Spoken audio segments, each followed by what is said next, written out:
Leviticus chapter 6.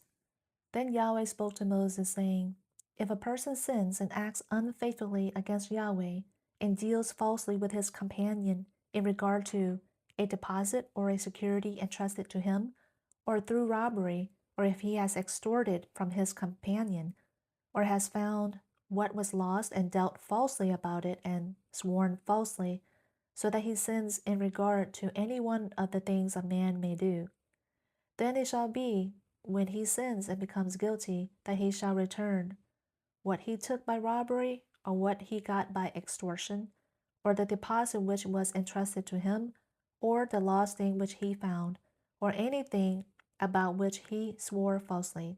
He shall make restitution for it in full, and add to it 1/5 more. He shall give it to the one to whom it belongs on the day he presents his guilt offering. Then he shall bring to the priest his guilt offering to Yahweh, a ram without blemish from the flock, according to your valuation, for a guilt offering. And the priest shall make atonement for him before Yahweh, and he will be forgiven for any one of the things which he may have done to incur guilt. Statutes for the priests in the offerings. Then Yahweh spoke to Moses, saying, Command Aaron and his sons, saying, This is the law for the burnt offering.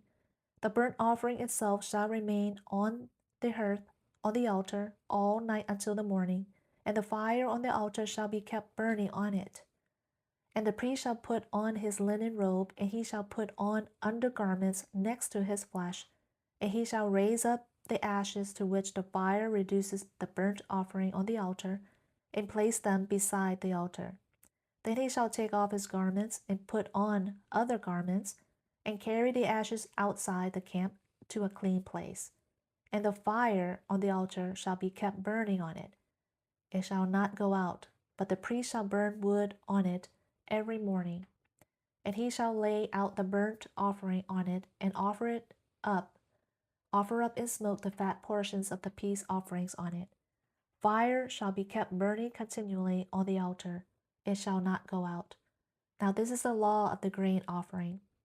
The sons of Aaron shall bring it near before Yahweh in front of the altar. Then one of them shall raise up from it a handful of the fine flour of the grain offering, with its oil and all the frankincense that is on the grain offering, and he shall offer it up in smoke on the altar, a soothing aroma as his memorial offering to Yahweh. What is left of it Aaron and his sons shall eat. It shall be eaten as unleavened cakes in a holy place. They shall eat it in the court of the tent of meeting. It shall not be baked with leaven. I have given it as their share from my offerings by fire.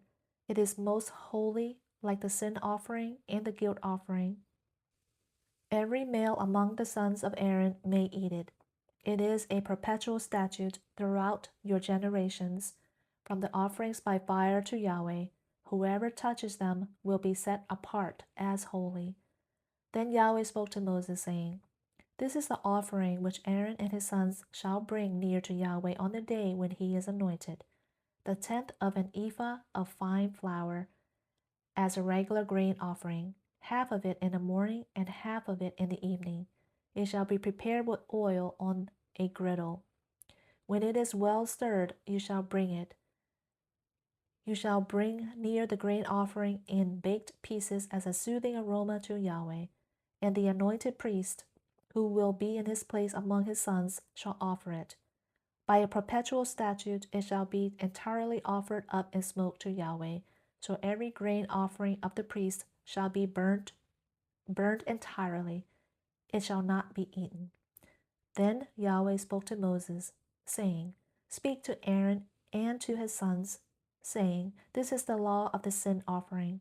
In the place where the burnt offering is slaughtered, the sin offering shall be slaughtered before Yahweh. It is most holy. The priest who offers it for sin shall eat it. It shall be eaten in a holy place, in the court of the tent of meeting. Anyone who touches its flesh will be set apart as holy. And when any of its blood sprinkles on a garment, in a holy place you shall wash what was sprinkled on. Also, The earthenware vessel in which it was boiled shall be broken. And if it was boiled in a bronze vessel, then it shall be scoured and rinsed in water. And every male among the priests may eat of it. It is most holy. But no sin offering, of which any of the blood is brought into the tent of meeting to make atonement in the holy place, shall be eaten. It shall be burned with fire.